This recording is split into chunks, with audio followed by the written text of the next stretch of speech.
Hey friends, welcome back to my YouTube channel. If you're new here, my name is Bianca, and I invite you to join me as I explore Switzerland in part 2 of my travel series. In case you're interested to start from the beginning, I've added the link to part 1 in the video description below. If not, let's continue our journey as we arrive at another town called Zermatt in the late afternoon. Essentially, Zermatt is a mountain village tucked away in the Swiss Alps. I would consider it to be way more commercialized than the other towns I've been to thus far, but I guess I can see why. You see, the town's touristic development is closely linked to a world-famous mountain called the Matterhorn. If that name doesn't ring a bell, try to think about the mountain peak that you see on the Toblerone chocolate bar. That's the Matterhorn. So apparently the package design will be changing soon. Anyway, thanks to this mountain, Zermatt is a popular go-to option for anyone who loves skiing, hiking, or mountaineering, just like these two gentlemen whom I met at the hostel. So, what are your names? I'm Dave from the north of England, Durham, in the United Kingdom. Okay, and And yourself? I'm Mark, and I'm a little bit down the road from Dave from Yorkshire. Okay, so what brings the both of you to Zermatt or Switzerland? We are doing the trek of the Monte Rosa. Okay, and what's the hiking routes like? Steep. Very hilly, but beautiful scenery. Beautiful. Beautiful scenery. Yep. High mountains in the snow, beautiful nature and the wildlife, meeting great people. It's just wonderful.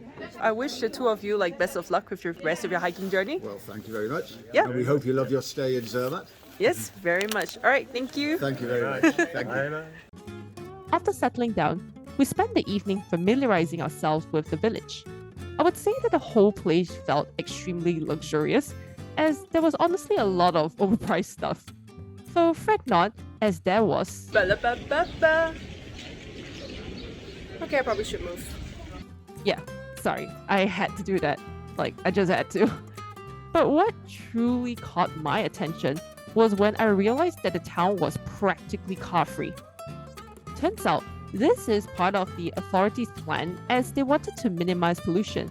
So, any travelers arriving by car must stop 5 kilometers away and take a train from there. That's one hell of a bold move, but I guess that's also why the village remains so beautiful over the years. Seriously, this is how the view looks like from my hostel window. Absolutely majestic. And that's precisely where we wanted to explore more on the following day. So, the day started off at 7 a.m. as the plan was to go on a hiking route called the Five Lakes Walk. It is basically a 10-kilometer journey that brings you to 5 mountain lakes. Given that most of the trail is basically downhill, we had to take a cable car far up to the mountain station and start from there. If anything, I would say that completing the hiking route took far longer than I expected. To give you an idea, a few tourist websites would tell you that the journey takes up to 2 hours and 50 minutes. But in reality, it took us around 4.5 hours to get through the whole thing. Well, part of it was because I was really slow, but I reckon I was also getting distracted by pretty much everything along the way. Whether it is taking pictures, talking to friendly strangers, or telling some mountain sheep a really bad joke. Hello, and now what's your name? I'm Daryl, Yeah. and I'm happy to take your picture as much as you want. All right, thank you so much. You're Have a nice welcome. day. Have a wonderful day. Yeah, you too. Enjoy the Matterhorn. Yeah, you too. Okay. Will do. All right, bye-bye. Bye-bye. Bye-bye. People are so friendly over here. So, what do we call sheep's favorite car? A Subaru. Okay, I shall not bother you. Okay, never mind. I'll go away. On top of that, there was a mix of sun, rain, and clouds throughout the day. So, if I have to advise anybody, I would say that you might want to mentally prepare yourself for sudden weather changes. Oh, and if you like coffee, you might want to try this Indonesian candy called Kopiko. It is strangely addictive, but I suppose having a little once in a while is alright. Kept me awake throughout the hike. We unexpectedly managed to clock in around 16 kilometers by the time we arrived back at Zermatt, so everyone was pretty exhausted. But thank goodness for the existence of Coop, which is basically one of the biggest retail companies in Switzerland. Apparently, they are actually quite popular for their roasted chicken, so I decided to grab a small pack, sit at a nearby park, and give it a try. On top of that, there's also this blood orange juice that I have never seen before in my entire life, but the taste is so good that I swear you got to try it. Right, I don't speak German, so I have no idea what this is, but oh wait, I think I know what it says. It says, please like and subscribe to Bianca's YouTube channel. Okay, someone please explain to me what this is. Moving on, this was my final day at Zermatt before I set foot back to Zurich. And we decided to end the expedition on a high note by going on the peak-to-peak expedition. As the name suggests, you're basically traveling from one mountain peak to another. So we started with a cable car trip to the Matterhorn Glacier Paradise, which is like the highest mountain station in Europe.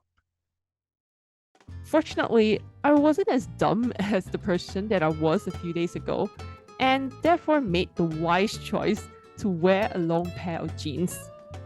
Overall, the whole place felt a lot like Jungfraujoch, as it was connected via a really intricate tunneling network. So there was a snowy outdoor area that you can explore, and we also checked out this ice cave right here. It's kind of similar to the ice palace that I visited, except that this version has an ice slide in it. So that was fun.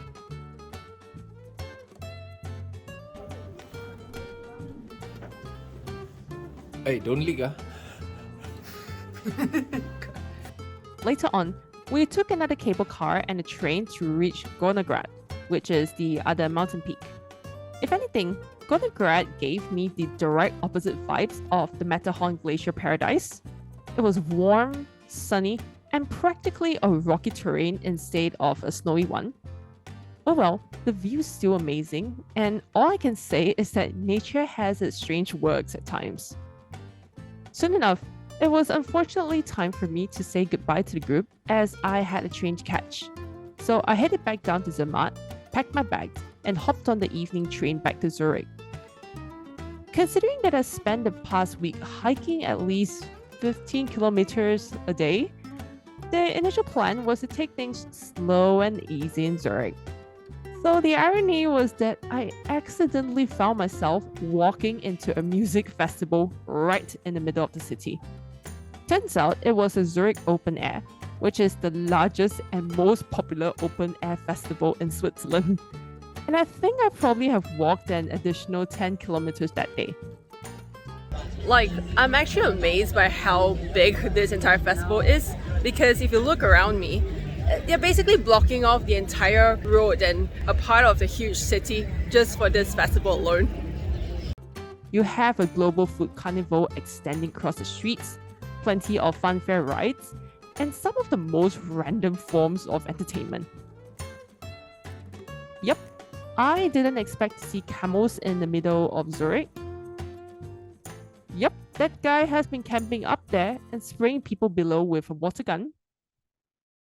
And yep, that guy over there is having the time of his life. I like seeing happy people. It brings me peace. On that note, thanks a lot for joining me on my trip around Switzerland.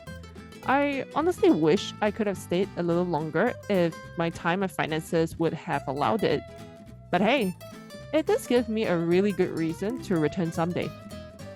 If you ever find yourself here, I said it once and I'll say it again. Please do yourself a favor and go to Coop and get this blood orange juice. I've lost count on the number of bottles I've consumed over the past week. It's just that good. In the meantime, do consider hitting the like, subscribe, and bell icon. It really does help my channel and I will always appreciate you for that. And if you're interested, you might want to check out another video where I shared some of my reflections during my time in Japan. Till then, I wish all of you a pleasant day ahead, be kind to yourself and others, and I shall see you in my next video. Bye bye!